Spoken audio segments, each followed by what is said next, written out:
Every day when you have a thing, you have a North Star, you have a purpose, and even if it gets cloudy or you're putting some interim goals in between, you have something generally that you're trying to work towards.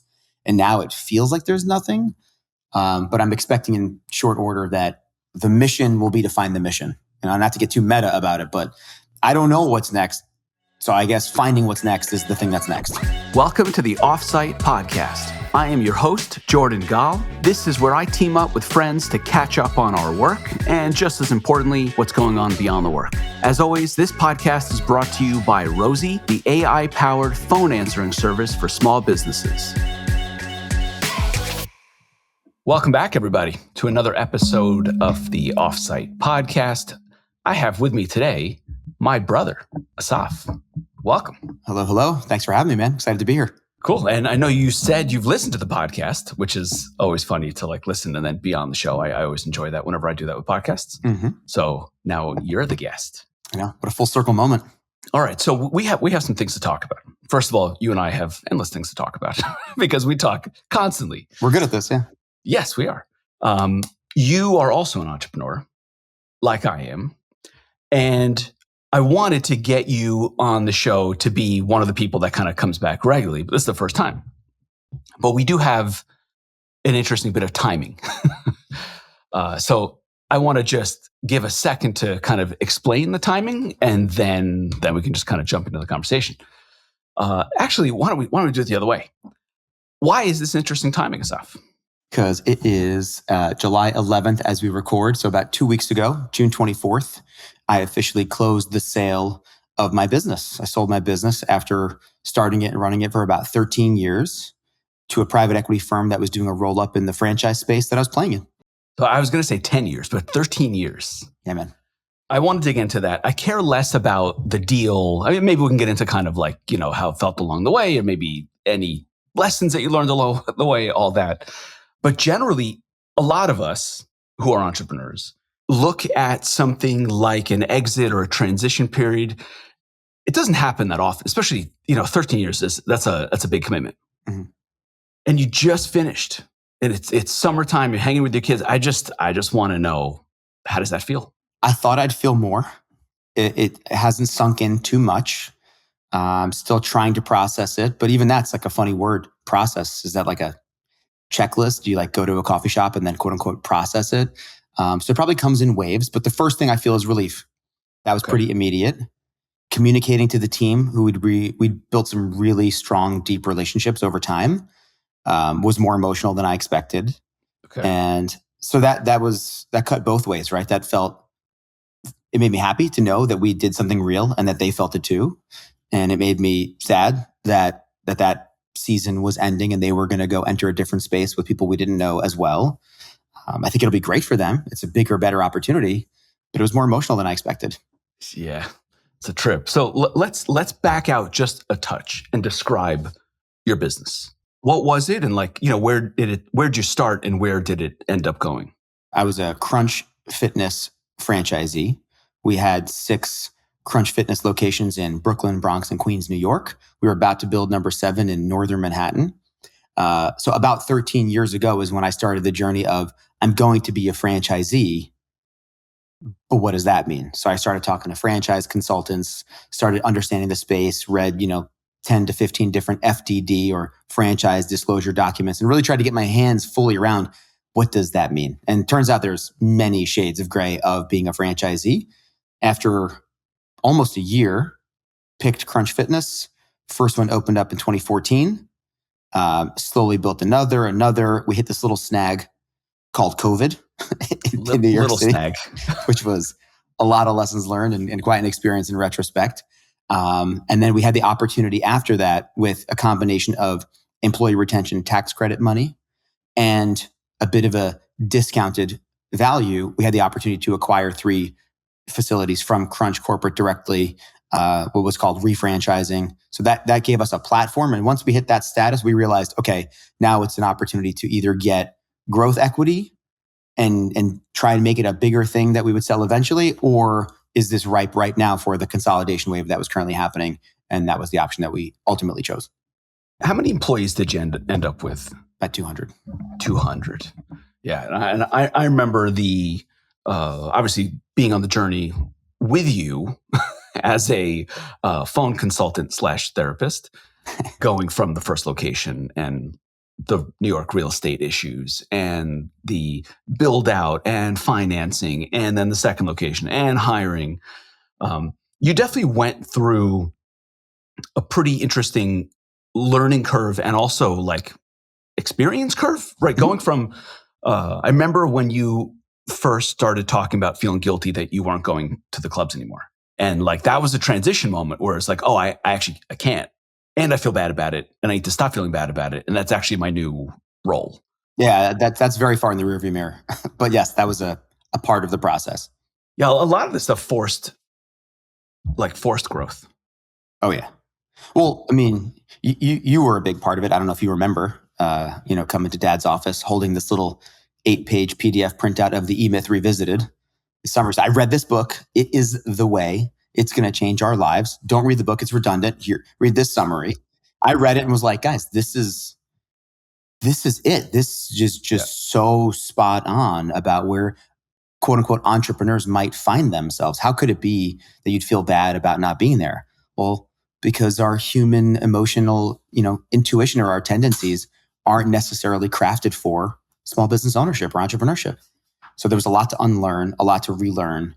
And then part of it was just, you're forced into it. When you have 6 gyms, you cannot go to all of them all of the time. So that's part of it too.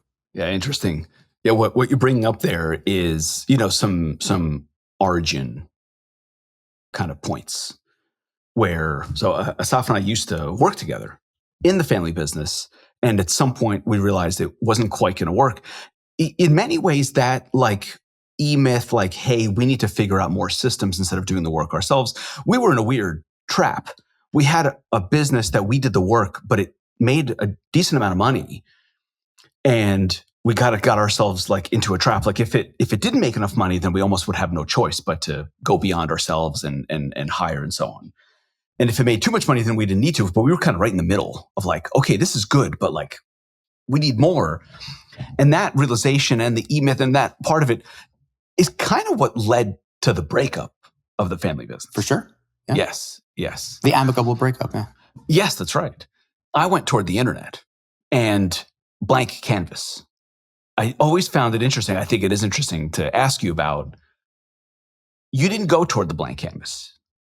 And I remember you had like interaction with your in-laws around that. And then it took a little bit, can you talk about that? Sure. I mean, first, this is pre-kids. So this was an opportunity where on Sundays you could say, I'm going to go to a coffee shop and think. Mm-hmm. And so I'd read Success Magazine. I would, ask myself questions and try and journal. And so I think inside, I just started to point at the recognition that I'm more of a color by number kind of guy, or, from a franchise perspective, give me an operations manual and, get out of my way, support me. But I have energy to deploy. I just need to know where to put it. I didn't, the VC or bootstrap, blank canvas route doesn't really resonate with my DNA.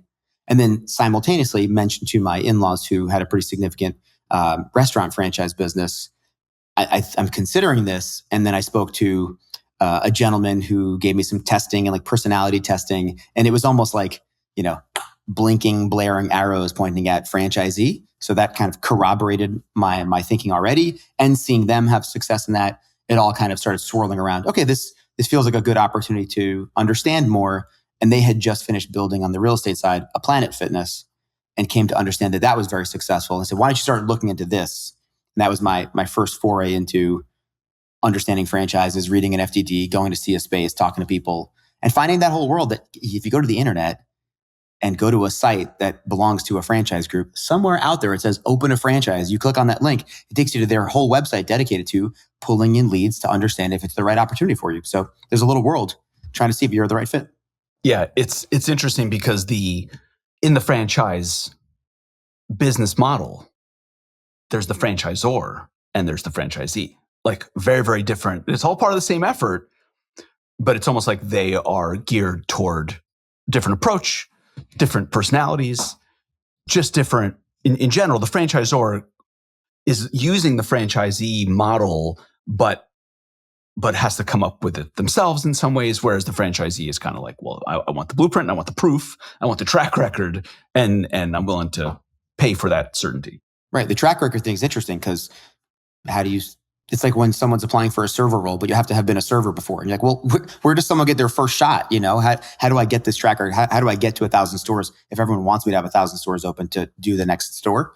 It's an interesting world out there, but it's very effective. It's a strong business model. And there's a very big distribution curve of what kind of opportunities exist in that business model. You could spend a few $1,000s and get a business card and bang, you're a franchisee, or you can spend multi-million dollars on a Quiznos and have to get like one of the toasting ovens and stuff and have to have 50 employees to start and everything in between. Okay, let's talk about the deal for a sec. The experience of it. What was the saying you used? A deal. What was it? How many times does it die? Oh, I forget the exact number at this point. I blacked out a lot of it, but it definitely feels. What is it? The night is darkest before the sunrise, I'd say. Mm-hmm. Mm-hmm. Yeah, it's not done till it's done. From start to the saying I was thinking of was like a deal dies 3 times before it comes to a close, kind of a thing. From start to finish, how long was it? 10 months from the point at which I'd seen the first LOI, and then like 7 months from signing the LOI that because we had multiple LOIs from different companies, where we signed, we agreed, and started doing the diligence period in good full faith. We had some snags along the way that slowed it down a little bit, and some other crossroads that they had to get through to determine which other deals went first. But at the end of the day, it all ended up in a great place where we thought it was supposed to be. Yeah, but 10 months is kind of an intense experience. Well, it's intense because the moment you see the LOI, you think to yourself 2 things. Okay, 1, don't picture what it's like when this happens. And 2 is, what's it going to be like when this happens? And it's very challenging not to think about, life 2.0 and the management of your expectations throughout that is probably the hardest part.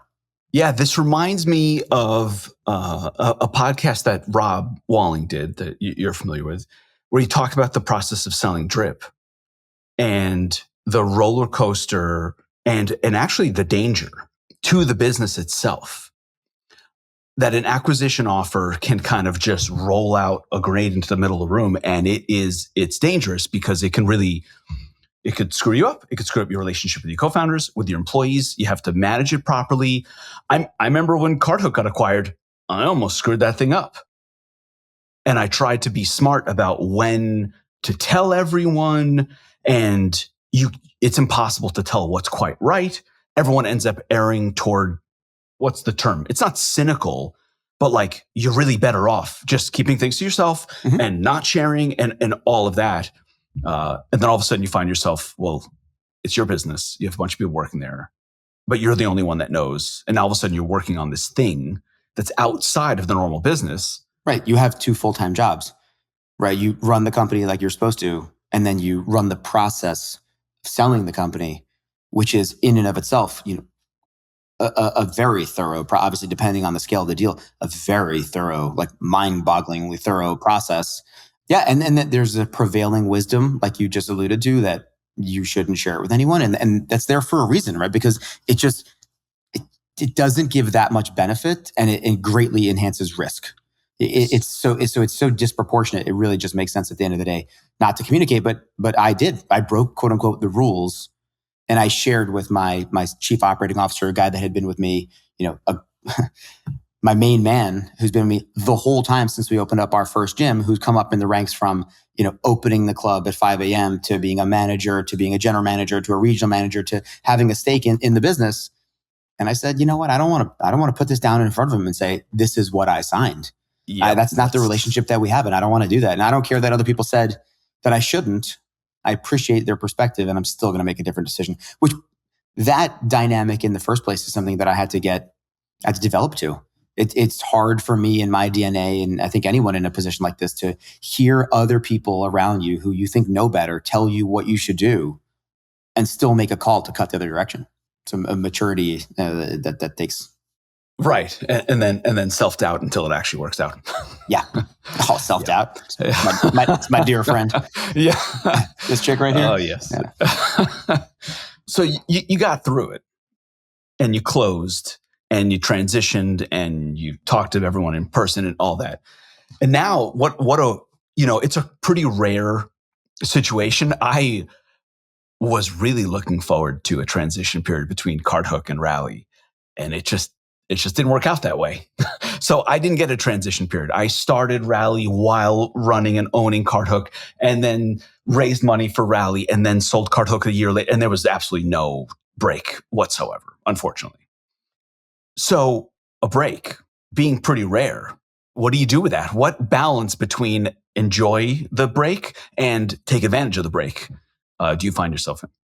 I'd listened to enough podcasts where you hear people who have much more significant exits than mine. This was good, but it's not going to be in the papers or dramatically life altering. But you hear people who have those exits and they say, it's not about the money.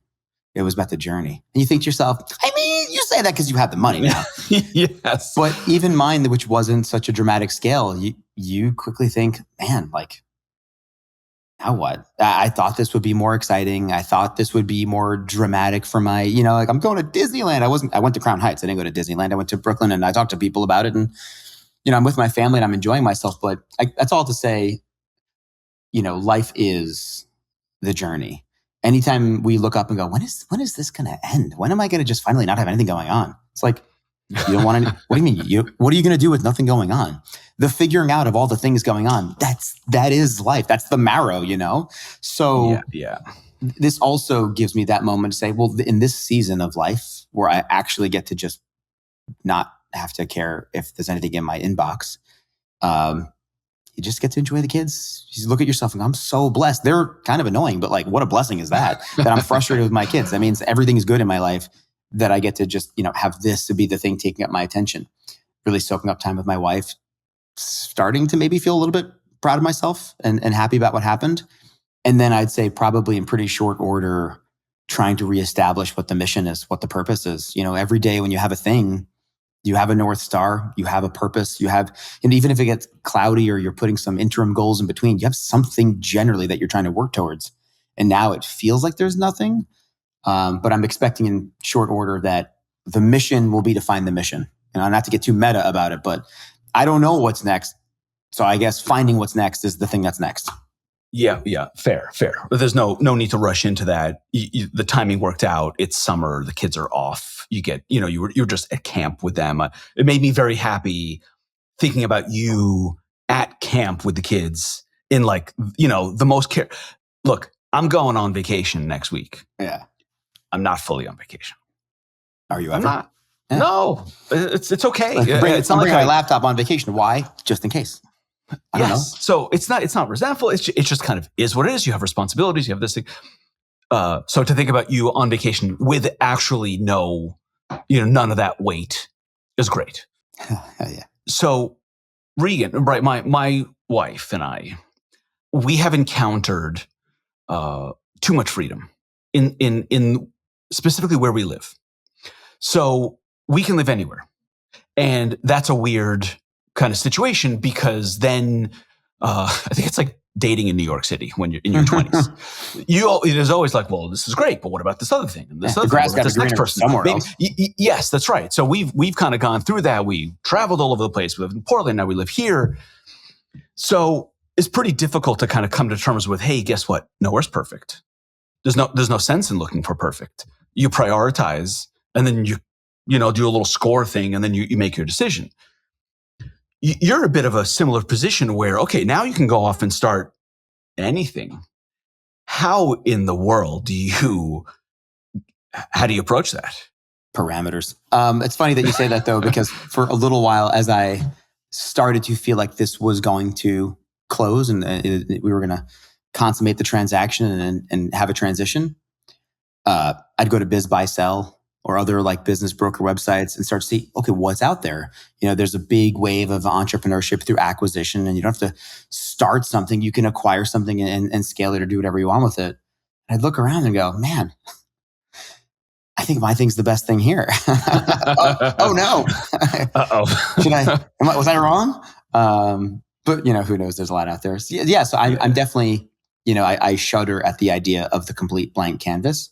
And so I think putting some, an XY axis on it and a boundary over here and saying, what energizes me, what degrades my energy, what about the Crunch franchise journey was something I'd love to see replicated, and what about it, if I could do it over again differently, would I try to avoid?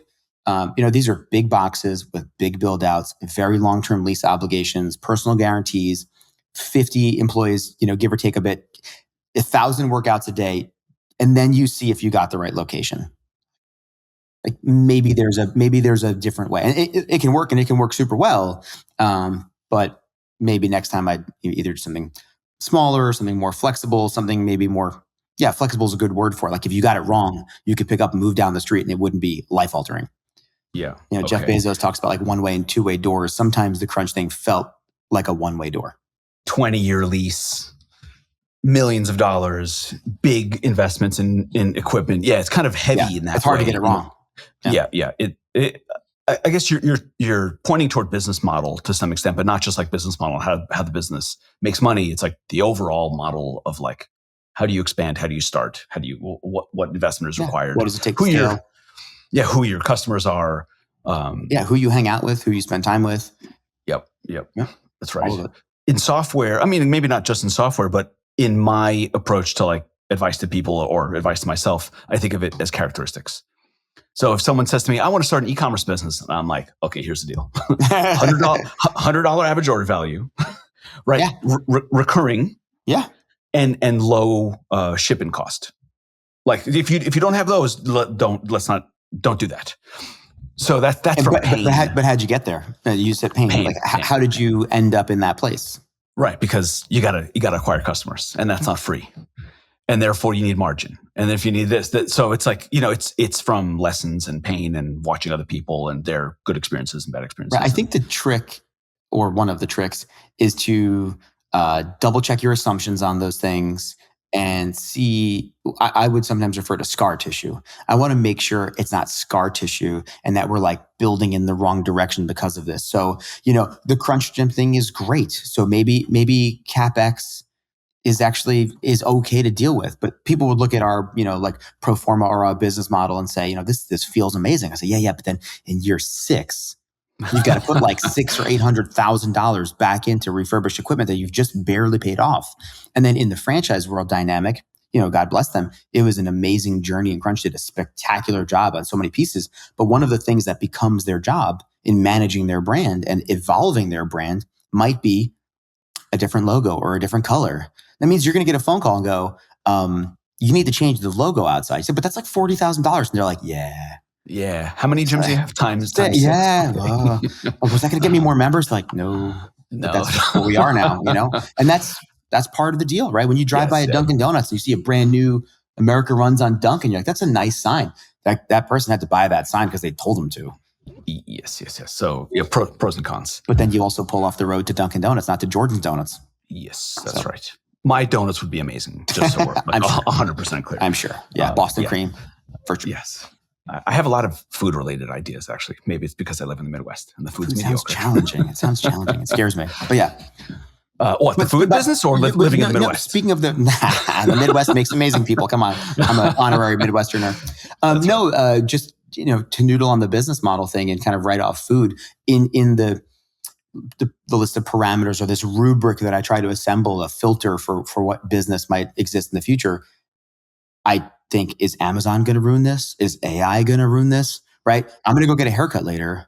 I'm probably going to get a haircut no matter what AI does. And food, food happens. Maybe something will deliver my food for me, but like, we got to eat. Last mile stuff still matters. Right. But H&R Block franchisees, a little scary right now. Do my taxes, please enter. Yes. That's right. So I guess that's, first I want to make a comment about something you said a bit ago in terms of the making sure you're not governed by your scar tissue. And I think about this regularly and I laugh at it regularly because the business I'm currently running is an allergic reaction to the prior business. It is everything the opposite. It is complex software. Yes, complex software, simple software. Enterprise sales, self-serve.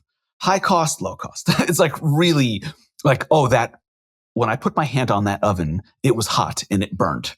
And let me like, thou shalt not do that again. Right. Yes. Hopefully that works just fine. Okay, so back to what you were just saying a second ago. I was going to ask you about trends and how much you look. One of the things about this transition period is you have an opportunity to think. And thinking really, really matters. And when you are running a business, your thinking shrinks down to like, a smaller and smaller percentage the busier you get. And then you try to get to a point where the business is less reliant on you so that you can think more because thinking is leverage. It becomes my differentiator at some point, yeah. Same. And it's the tough thing for me to experience because we're a 6-person company and I can think all I want. I also have to do. But my favorite time in a business is when there's a lot more thinking available to me. So now you have thinking is like your superpower right now. You have a lot of time. How much of that is spent on, well, where is the future going? Where should I be given what I actually think is happening? Do you think that way? Sometimes I catch myself, I'm like, I knew about so many things early on. I knew about Bitcoin a lot earlier. I knew about Tesla a lot earlier than most people, but I didn't connect it. And I didn't the dots only connect in the rearview mirror. So yeah, but do they have to? Because it feels like it would be better. So I guess to kind of answer the question is I'm more trying to understand what's currently out there. And I'm more trying to understand what I think will continue to exist in the future as opposed to what may exist. I'm not a technologist and I'm, not a first mover and I defer to you for what's really happening out there. But like my reference to the haircuts thing, one thing I am thinking to do with my freedom and my time is I'm going to get on airplanes. I'm just going to go see what's happening. I'm going to go fly to visit a franchisee buddy of mine in San Diego and then like walk around San Diego. I don't just know New York City. I know my neighborhood in New York City. Even if I went to the Lower East Side, I'd be like, wow, what's happening? This is nuts, I see my 10 blocks. So, go see what's going on near friends in the Midwest. Go see what's going on in the sticks somewhere. I want to get into real estate. It's like, why would I get into real estate in Brooklyn? Why don't I go to somewhere 2 hours outside Omaha, Nebraska, where I can actually afford it? So I want to see what's out there and maybe think about what will remain, like warehouses, trucking routes. I don't want to buy a trucking logistics company, but whether it's autonomous or human driven, there's still going to be a big thing moving stuff to people. That's more where I'm thinking as opposed to what is AI going to create and pave the way for that we don't even know yet. Okay. So if I'm being a jerk, I call that defensive. But it's not really defensive. Look, we could do an ayahuasca retreat and try and figure out the future, but my mind just doesn't go there currently. Yeah. It's not defensive. What's the right, word or definition of that? It is maybe longer term thinking, or maybe it's just lower on the risk reward curve. Yeah. Around, well, I don't want to make a giant crazy bet that's 1,000 or zero. It's more around consistency, and I guess a lot of your experience with Crunch was if you execute well, you can make good things happen, as opposed to I'm going to execute well, but this idea may or may not hit. And if it hits, right, you get a multiplier on your execution. It's also, it depends on how capital intensive. I've referred a lot of times to what we did as a very big ship trying to turn in the ocean. And sometimes every now and then, tfu, you hear about like ships running into each other. And you're like, how can't you see, how could you bump into each other? Well, the process of trying to turn takes a really long time. So like pickleball became a huge craze. And it's, oh, cool. Let's sign a 15-year lease and clean up and pave a 30,000 square foot location somewhere in Manhattan because people totally love pickleball right now. But in 2 years, if they don't love pickleball anymore, everyone starts taking out their ACLs and you're like, no more pickleball. How do we repurpose this space? I don't want to try and, jump onto something that's hot now and then not know where to turn it. I'd rather drive by and go, I see a laundromat everywhere I go. High end, low end, in between. People live in places where they don't all have washers and dryers in their homes. And they've got to go to these places where they give money to these machines. They just rent these machines over and over and over again. I don't know that I want to own laundromats, but I look at that. That's more where my eyes catch. Okay. Fair. Do you have like a time frame in mind? You know what I mean? I've been telling people lately, I'm going to do something and I'm not in a rush. I don't. I think the time frame I have in my mind is more like, I think that the straight up vacation time is already kind of done. I don't really, do well in just an Adirondack chair for 12 hours at a time. But now I'm going to start to slowly do things that would expand the surface area of my luck and where the opportunities can stick. Have conversations with people, go for a walk with people, have coffee with people and see what they're up to. Because so much of this is what you know, what you've seen. There's a zillion ways people are enjoying themselves and profitably that you don't even know about. Yes, I love those. I mean, everyone kind of loves finding those and hearing about them. Yes, it's so. What? You have a business that cleans porta potties? You're number one and number two? Like, how is that? It's the best motto I've ever heard. I do. I think all of us, when we come across some like magical formula business situation, like, it gives us hope that there are these like beautiful businesses out there where someone can really enjoy what they're doing and do really, really well financially. And it does well, like all this stuff.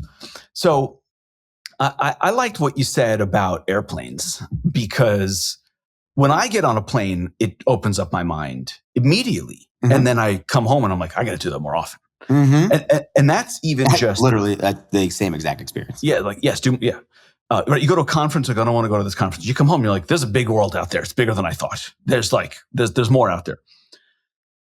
That's while actively running a business. And so everything gets filtered through, there's a big world out there. There's a lot going on. And here's how it relates to my business. Mm-hmm.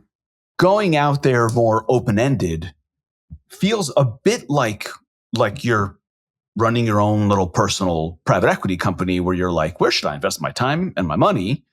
And let me go meet different opportunities. You're not actually meeting people as an opportunity per se, but every bit of learning, like, doesn't get filtered through a business that you're currently running. It gets filtered into like this big mix. Yeah, it's like another just dot.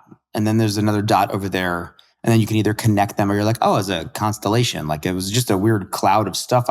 Now I can make sense of it. The more you see, the more you bump into, and you back up a little bit. You're like, I think there's a picture here. And also on the airplane thing, I think for me, interestingly enough, like, not even 10,000 feet in the air yet.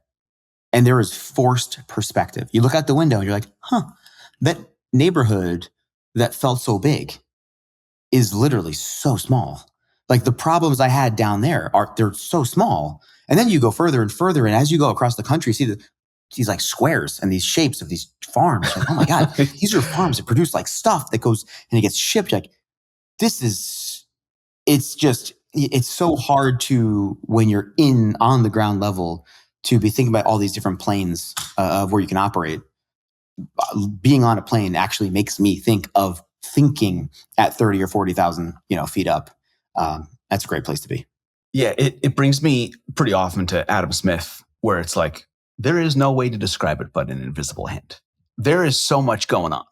You can't even describe it.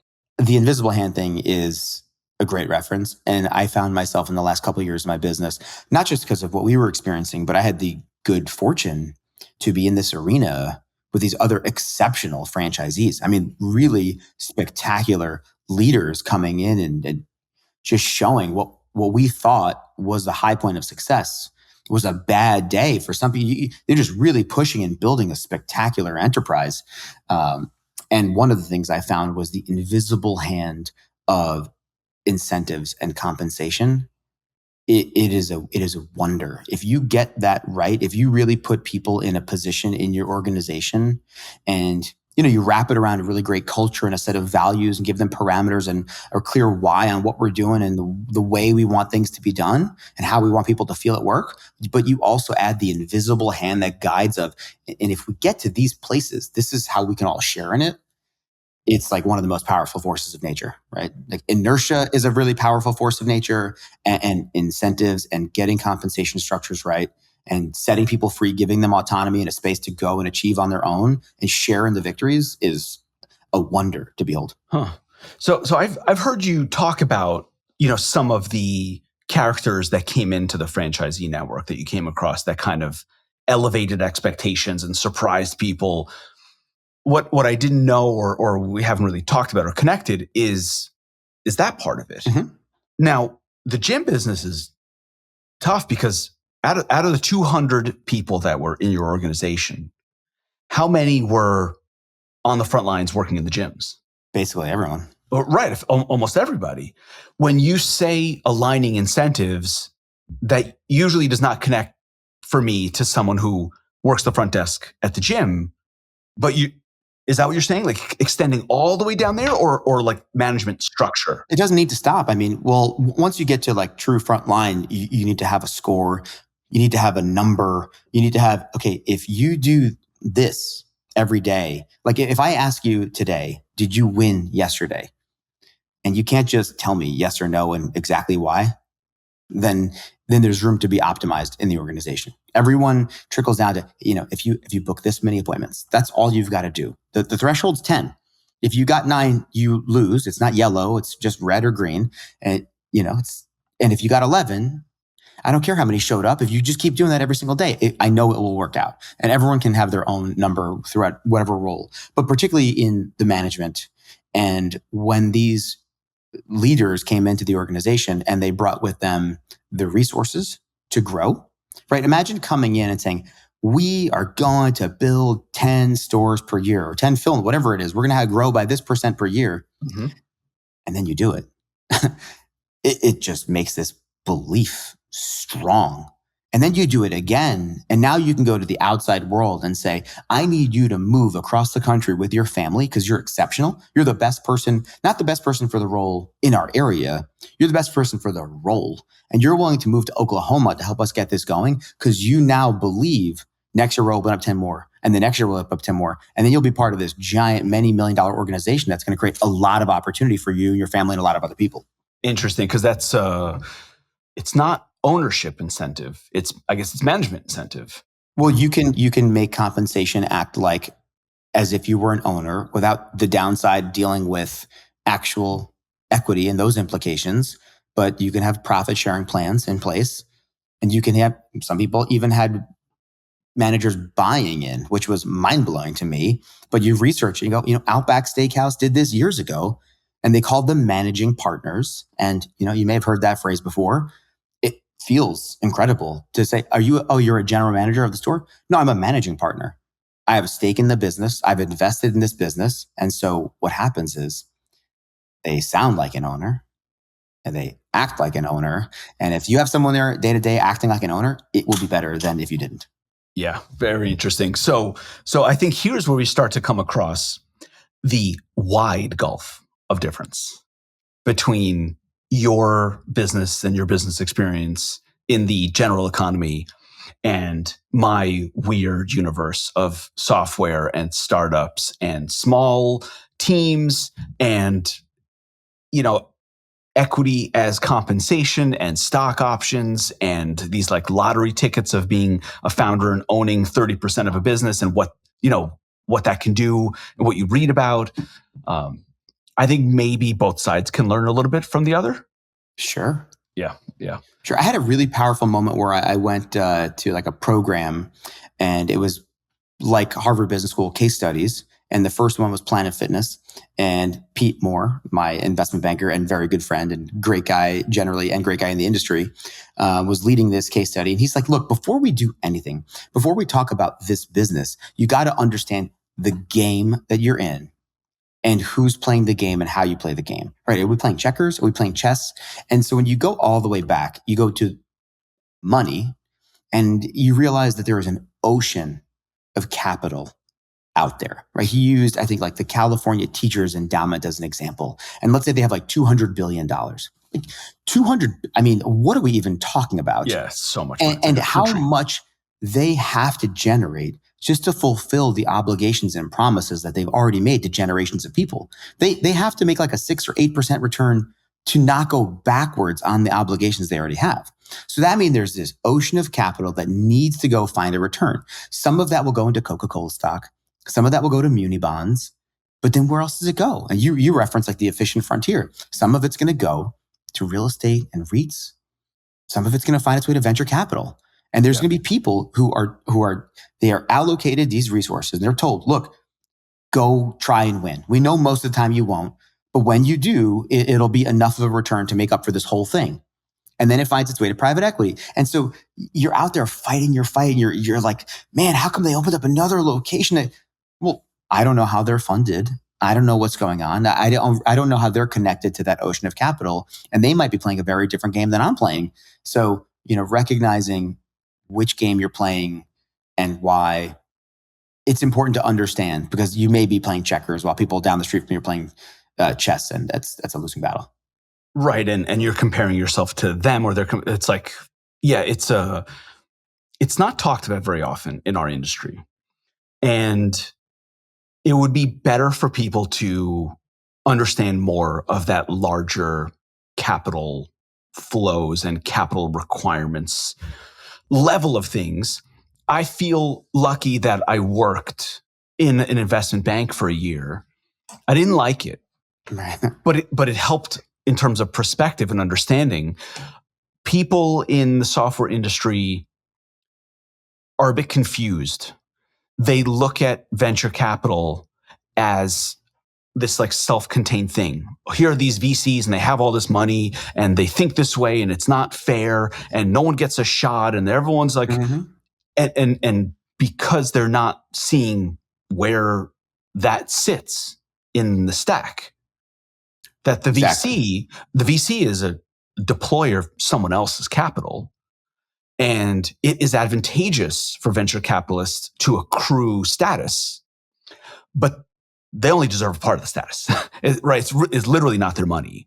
And the decisions that they're making are in the context of their incentive structure. And if you don't know more of that going in, you can kind of get a little lost, and people get a little tribal around, we're bootstrapped and we do it this way, and their venture and they do it that way, and this is fair, this is not fair. Why does this person who's questionable in morals and ethics, how come they can keep raising money? All this stuff is kind of confusing, and it's not great on the software front because there aren't that many options. There aren't that many games to play. I mean, sure, there's like a wide spectrum of versions of it, but there aren't that many sources of capital that make sense for software. Right. You can't really go to the SBA. You can't really go to a bank. You don't really want to get a loan. That's usually not healthy unless it's some like bridge. You're kind of left to either fund it yourself or go after VC. And then VC is this very unique model where the reason that the California Teachers Union gave the VC money is so that they would gamble it as if they were at roulette. I was trying to raise money or sell my business, and I heard the phrase, the check's too small. So many, first time you hear it, you're like, make it bigger. I mean, I'll take more. But if you think about it, like, look, there's a private equity firm out there somewhere who's raised $1 billion. Okay, from a variety of sources, from wealthy individuals, from sovereign wealth funds, from SoftBank, or whatever it is, from this California Teachers Union endowment. They have $1 billion. How many portfolio companies could you manage? How many, like, they have to write 10, 100 million. Like, if they wrote a $5 million check to a company that they're going to have to think about and deal with and be on the board for, you couldn't do it.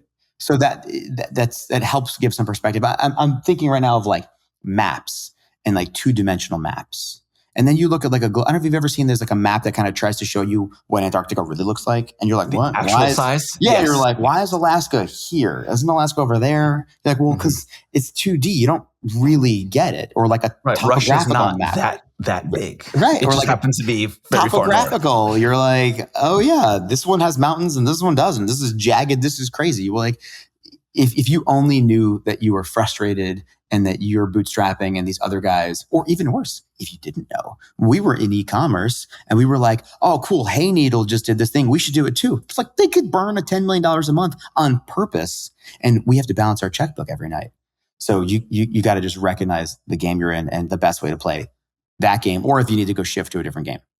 Some of our conversations over the last few months, as you were anticipating the close of the transaction and starting to look beyond it and what to do next and so on, some of our conversations centered around where to aim in the stack. Mm-hmm. And one of the things that I found really interesting in your experience, and the analogy in my experience is that I realized, first of all, raising money is hard, but it's not that hard. There's money out there. So if you kind of, play that game and go out and get it, you can get it. On your side of things, just playing with bigger numbers might be healthier. Mm-hmm. It's very hard to get into those rooms and conversations, but it still might be healthier to go for bigger numbers generally. The ground floor, the starting a business is pretty damn high risk. It's so hard and it can suck and the reward's not there. And it's hard to get a team because they might want something bigger. Yeah.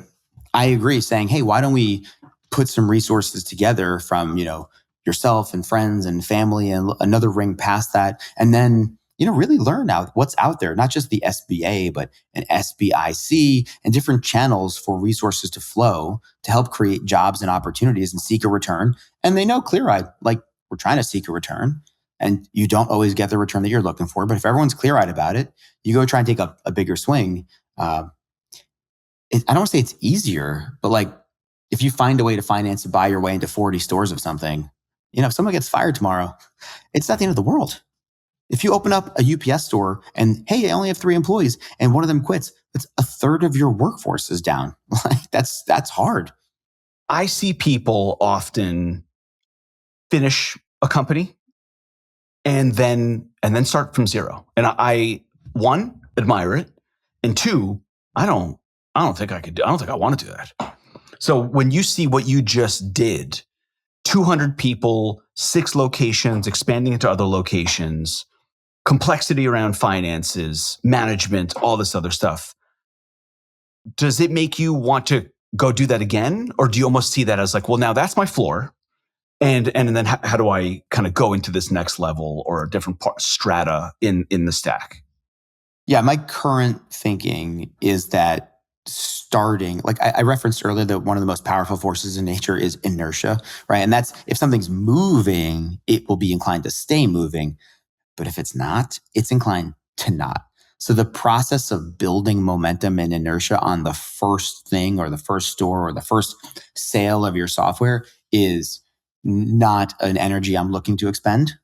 I would imagine trying to get on. And now here's another kind of, exit ramp I'd take here is I watched this happen where we just got acquired and another group got acquired and they're all being assimilated into the same organization. And it's not seamless. It's not without friction. It's not without pain. There at some point has to be the realization, I think, for everyone, the grass isn't greener. Nothing's perfect. Even if there is some sort of weird magical dream that you hear about someone who's just nailed it, they've nailed it for them and their DNA and their brain and their EQ and IQ and their family dynamic. Like maybe that life with your specific children just wouldn't be right. So everything has warts. Everything is hard. That's where the value gets created. If it was easy, everyone, was it Derek Sivers say, information is all we need, we'd all be billionaires with 6-pack abs, right? If every business or there's businesses out there that'd be easy, then we would like all do them and we'd all be successful. But everything's got some yucky. Everything has days that suck. Yeah. And we've got to do our best to find the stuff that somehow at the end of the day can energize us or connect to a passion. Yeah. Something more. Let's back out a little bit on the business stuff. You mentioned airplanes and travel and going out and seeing the world and that sort of thing. The impact that travel has on me is very different if it's domestic or international. Mm-hmm. Because when I go to San Francisco or I go to, I don't know, LA or something, Miami, whatever, it does open my mind up to realize, whoa, the world's bigger than I thought it was. And there's more opportunity and I should get out there. And there's so much money. And like, but if I touch international, it blows. I can't even wrap my mind around it. And then I'm like, oh, I'm still thinking small. I'm still a small ball. I'm still, too sheltered and don't have my eyes open. Do you see that in a similar way? Are you planning on incorporating that? Right. We're from Israel. It's a lot of interesting stuff going on there. You go to Europe, less interesting stuff going on there, but still a lot. Do you have any plans to kind of open up that aperture all the way globally? I'd love that. I'd answer that in two ways. I have a notebook next to me, literally, and the first page where I'm trying to journal is planes of thinking. Just like, the phrase, there's levels to the game, right? Yeah. There's on the money making front or the trying to make money front, it's at some point, it could be just described as a game, right? And I remember when I started playing lacrosse when I was younger, they would be like, all right, we're going to be in a 2-2-2. I'm like, what is the 2 that they are talking about? I don't know. All I see is people running around, right? Or the first time you see football, they're like X's and O's. You're like, I don't know what the hell they're talking about. But if you went up on the balcony or if you were in the box with the glass, you looked at it and go, oh, I see the lines. I get it. There's levels here that I didn't know before. And there's levels beyond that too, right? There's like, oh, there's an owner and they're thinking about why that manager should be in place. That manager is thinking about the coach and the coach isn't even on the field. And there's all these levels. So I'm trying to make sure I'm even in the space of thinking about the different levels and what levels I don't know about and trying to engage with people who are playing at different levels so I even get exposed to it. On the travel front and what that brings, I think, interestingly, on the national front, it's an economic thing for me. You're like, wow, I was in Palm Beach. That place felt amazing and weird. And I'd like to get there one day, And then I go to Italy and I'm driving in a rental car in Tuscany with my wife. And I'm thinking, we could be here if we want. We could like chill. We could like slow down. We like drink wine at noon. Like we don't have to be in the race. We live in New York City. I feel like I'm in a race all the time. I was just about to mention that. Yeah. Like I'm in the Hamptons right now. It's like I'm in a race, but you could just like not be. So international gives you more of a, oh, you could pick a different way. Yeah, you can decide. Yeah. That's for a Manhattanite, that's a problem. Yeah. I remember when we decided to leave New York, a lot of it was because the noise of the race was so loud. It was difficult to even, concentrate. It was difficult to just have a little bit of space to think about what we actually want. We were living in this beautiful town, Westport, and the race there is full on. It is roaring. And what it made us even question, the losers win that race. Yeah. Well, yes, but then even if you're quote a loser and you're at the apex of the pyramid, but there's a little bit above you, so that's where you look up to. Yeah, there always is. Yeah, that's right. We got worried that we were playing a game that we didn't actually want to win. It was just we were already in the game, so I guess you play it. I think I've chilled out a little bit on that. Part of it's maturing. You mature out of it. You're like, oh, you want to talk about that? I'm just going to take my drink and go to that table. Yes, that's right. Unsubscribe. Yes, you're that proud of that. I'm actually really proud of the way my kids are turning out. So I'd rather talk about that. Yes. Well, look, we're going to start to finish up here. What do you got planned? What do you got going on over the next few weeks? What are you trying to do? I'm gonna try and read a little bit. I just started the hard thing about hard things. I'm going to try and expand my reading a little bit. I bought myself a little guitar. I'm going to keep up with my lessons and try and practice my scales and just spend time in that space. There are a few movies I hear I need to catch up on. I still haven't seen The Godfather. I'm getting a lot of grief on that one. Okay. So you do see some type of marker. Well, I got a little more time on my hands. Yeah. Let me make sure I'm using that, to a higher quotient of joy and fun. And you got to take the wins. You got to play the hand you're dealt. You got to enjoy it when you can. No guilt, no shame. Play the hand you're dealt. Play it as well as you can. One time my brother-in-law said, like, that win, take the win. It's going to power one more strong stroke across the ocean, right? If I'm going to get back in the game in some sort of way, I'm going to need to be energized for it. So just like when you're on the plane, they say, put the mask on yourself before you help other people. I gotta get to best so I can give my best. So this is about getting to best, chilling out, assembling, processing it, so to speak, is like, what are the lessons learned? What are the things to replicate? What are the things to avoid in the big scale, not just like the day-to-day management, leadership, tactics, and how to describe things to people, but like, who do I want to be around? How do I want it to feel? So that when we do it as right as we possibly can, knowing that we're going to get something wrong. Yeah, that's fine. Cool. And you're going to be here in a few weeks. Absolutely. That'll be fun. Zombies Descendants World Tour. I think I'm the most excited out of the kids. Zombies 4 just came out, man. I'm dying. So my kids have aged out of that almost. So our youngest is going to go with you because she's still there. What do we have going on? Today's the last day that we're on our own. Our kids get back from camp tomorrow. Nice. So it's been a cool 2 weeks. We couldn't help ourselves, did a bunch of stuff around the house, redecorated one of the kids' rooms. 2 of them their rooms had already been done. And so the youngest one, we thought it'd be really fun to have her come home to her totally redone room. So, that sort of thing. And I have 2 vacations coming up. One to the Outer Banks, North Carolina. And that one, I feel like I need to be somewhat connected because we have a lot going on right now. Connected to the business. Yes. At Rosie right now, we're slowing down to speed back up. And what that really means is I pulled the plug on a lot of our momentum because I thought we needed to improve a bunch of things first. But getting the momentum back requires force. That I don't know how else to say it. It requires energy and force and momentum building just comes from the top. Look, it's that's the Navy SEALs things, right? The slow is smooth and smooth is fast. Or on the guitar thing, if you're going to I want to learn this song, you don't learn it fast. Sometimes you got to say, you know what? I think I need to slow down, get it right, get it clean. And then when we go faster, it's not full of mistakes. It's right. Yeah.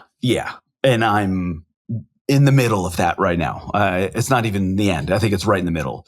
But then I'm going away to Europe, coincidentally, to Croatia. And there I'm not bringing the laptop. I don't plan on being on the phone. So a little bit of balance on those 2 fronts over the next few weeks. Nice. What's your communication strategy with your team members when you go to Croatia?